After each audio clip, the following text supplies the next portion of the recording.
Let me tell you something that a lot of people aren't ready to hear.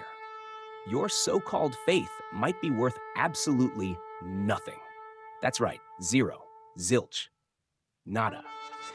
And no, I'm not exaggerating. The truth is, we live in a time where everyone thinks they're super spiritual just because they post a few nice quotes on social media, show up at church every now and then, throw out a casual God's in control, and go on living as if nothing ever happened. But hold on, is that really what it means to have faith? Does this faith of words, appearances, and convenience actually mean anything? Or are we just fooling ourselves? You ever read James 2, verse 19? You believe that there is one God. Good. Even the demons believe that and shudder. Yeah, man, that verse is like a slap in the face of this lazy Christianity that's everywhere these days. Let's be real. We've been filling up churches, raising our hands, singing songs, sharing cute Bible verses on Instagram. And then what? So what? Does that actually make us true Christians? Look at what James is saying. Even demons believe in God. And not only do they believe, but they tremble before him. Hold up. Let's think about this for a minute.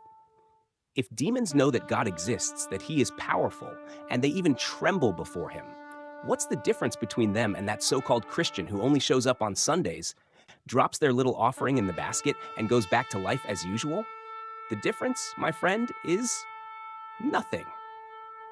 Hard to hear, right? But it's the truth. Faith without action is like a car without an engine. It might look good sitting in the garage, but it's not taking you anywhere. For real, think with me. How many times do we just sit back and ignore injustice?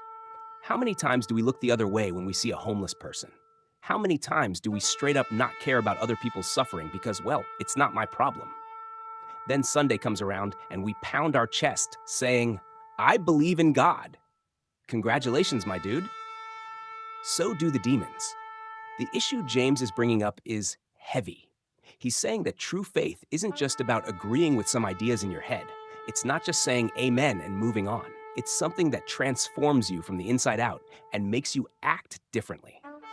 Think about it. Imagine telling your spouse, babe, I love you so much, but you're never present, never help around the house, never show affection, never appreciate them. And on top of that, you cheat every chance you get. What kind of love is that? More like a joke, right? That's exactly what's happening with a lot of so called faith out there. And the craziest part, we're totally comfortable in this lukewarm Christianity. We actually like it because it doesn't demand much from us. Just believe, right? Wrong. James is saying the exact opposite. Jesus' own brother, yeah, that Jesus, is laying it down. Faith without works is deader than a fish at the market on a Friday afternoon. And here's something interesting. Demons don't just believe, they also tremble. You know what that means? They know God is ridiculously powerful, that he is just, that he is going to judge everyone. But that doesn't change anything about their nature. It doesn't make them love others, it doesn't make them seek justice, it doesn't make them better. Get it now? That's the crucial difference. True Christian faith isn't just believing, it's being transformed. It's when faith moves from your head to your heart and then to your hands and feet. Man, how many times have I been that fake Christian, talking a big game at church while acting like a total jerk at work, in traffic, on social media? We need to stop this hypocrisy, for real. Listen, it's not that works save you. Nobody's saying that. The point is that real faith will always, always produce works. It's the natural result, the consequence, you know? And if there's no consequence, my friend, then there's no real faith either. So what's it gonna be? Are you going to keep holding on to that weak, half hearted faith that doesn't change your life or the world around you? Or are you going to let this verse shake you up and make you rethink how you're living out your spirituality?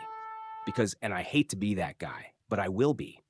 If your faith doesn't make you more loving, more just, more compassionate, more generous, if it doesn't move you to act, well, you're in the same boat as the demons, just believing and trembling. So what now? Are we going to step up? Are we going to turn faith into action? Are we going to stop fooling ourselves and start living a faith that doesn't just talk, but actually does something? The challenge is on the table. Less talk, more action. Less theory, more transformation. Less I believe, more I live it. And if you made it this far, something in you is stirring, isn't it? So don't let this reflection stop here. Share it with someone. Talk about it. And more importantly, do something today that proves your faith is alive. Because at the end of the day, the question isn't, do you believe? It's what are you doing with your faith? So, what's your answer?